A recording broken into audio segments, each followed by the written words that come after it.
En octubre de 2019, el Ecuador enfrentó las protestas más violentas de los últimos 40 años, desde el retorno al sistema democrático.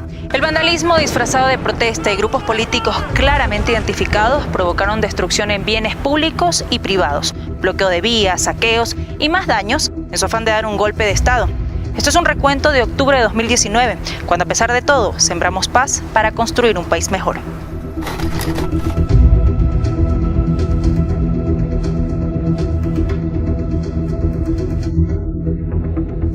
El 1 de octubre de 2019, el Gobierno Nacional anunció la eliminación del subsidio a los combustibles, una medida cuyo objetivo principal era combatir el delito del contrabando de derivados del petróleo y que fue manipulado para agitar un estallido social.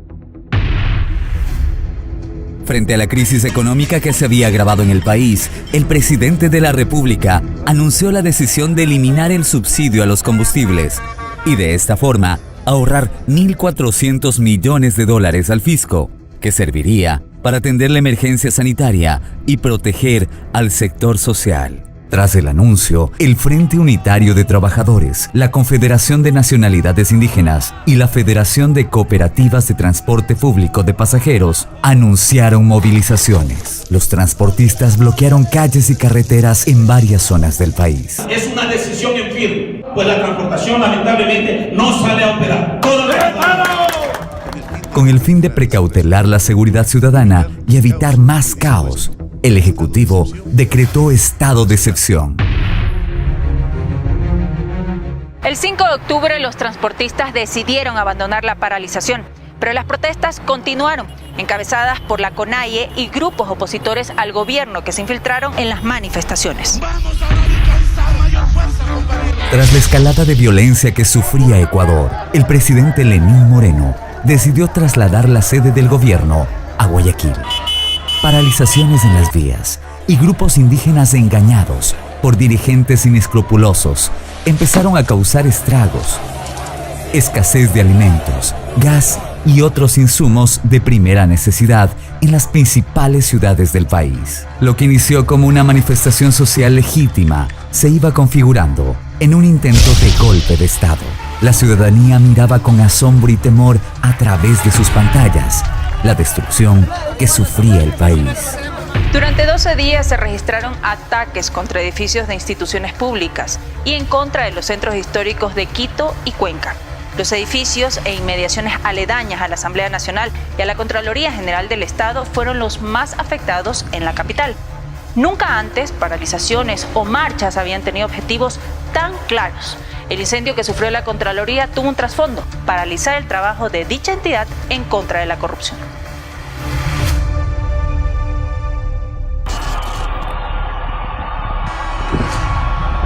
Además de la Asamblea Nacional y la Contraloría General del Estado, los vándalos se tomaron 8 gobernaciones del país: Napo, Tungurahua, Bolívar, Pastaza, Chimborazo, Morona Santiago, Imbabura y Cañar. En Quito, más de 500 manifestaciones atacaron el cuartel militar La Balbina, dependencia que cuenta con aeronaves y material bélico. Además, 26 unidades de policía comunitaria fueron destruidas. Una unidad de vigilancia comunitaria fue quemada.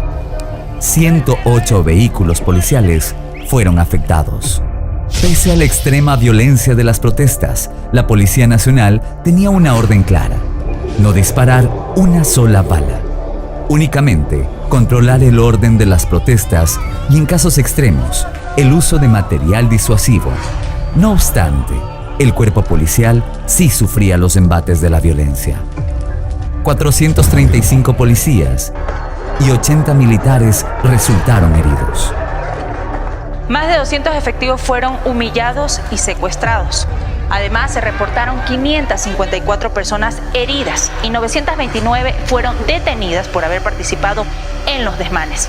Ningún fallecimiento se produjo por acción directa de la Policía Nacional. Lastimosamente perdí el ojo izquierdo. Me pegaron con palos, con bullos y me apedrearon, y es por ese motivo que yo me encuentro aquí en ese estado. Los bienes privados también fueron afectados. El comercio, el turismo y la industria sufrieron millonarias pérdidas. hubo más de 120 saqueos y extorsiones en florícolas, empresas lácteas y haciendas. En Quito, los propietarios de pequeños negocios ubicados en los alrededores de la Asamblea Nacional y de la Contraloría lo perdieron todo. Robaron sueldas, taladros, amoladoras. Se robaron bicicletas, se robaron equipo de trabajo. En Guayaquil también se registraron agresiones a trabajadores, saqueos en almacenes comerciales y robos en gasolineras, farmacias, tiendas, cafeterías y otros negocios. Para agravar la situación, se tomaron instalaciones estratégicas, pozos petroleros, antenas de transmisión de radio y televisión, plantas de tratamiento de agua, 132 carreteras y caminos principales fueron bloqueados.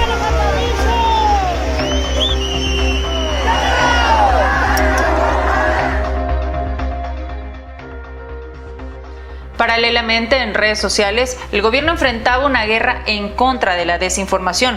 Circularon más de 20.000 noticias falsas, buscando generar ira y miedo entre la ciudadanía. La prensa también fue afectada.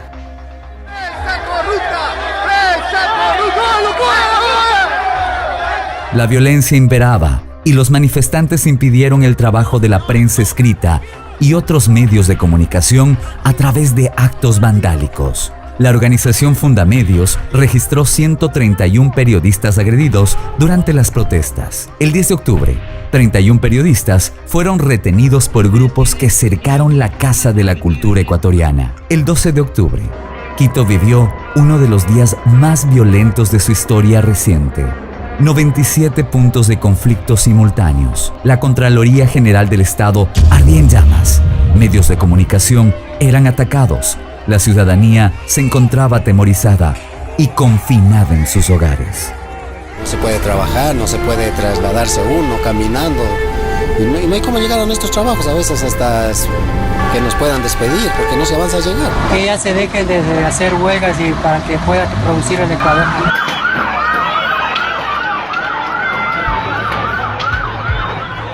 Según el Banco Central, las pérdidas por las protestas en octubre de 2019 ascendieron a $821 millones. El comercio y otros sectores productivos tuvieron que detenerse.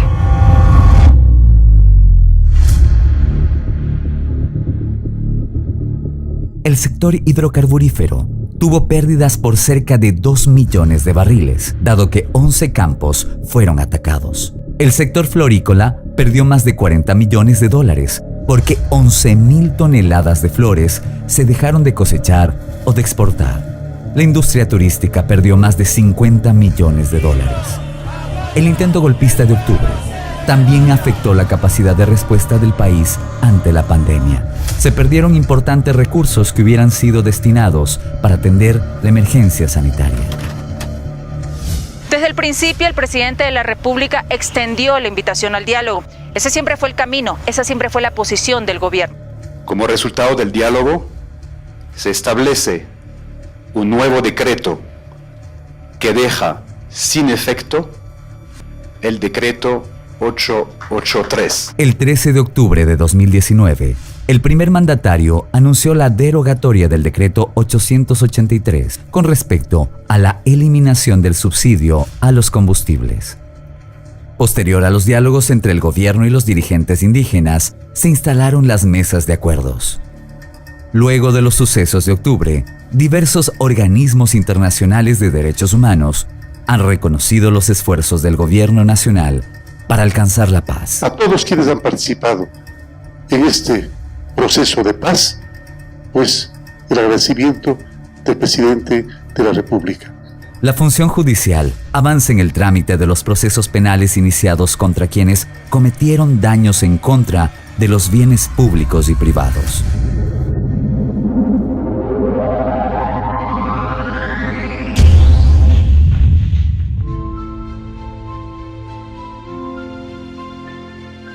Después de un año de este suceso, el Ecuador se levanta.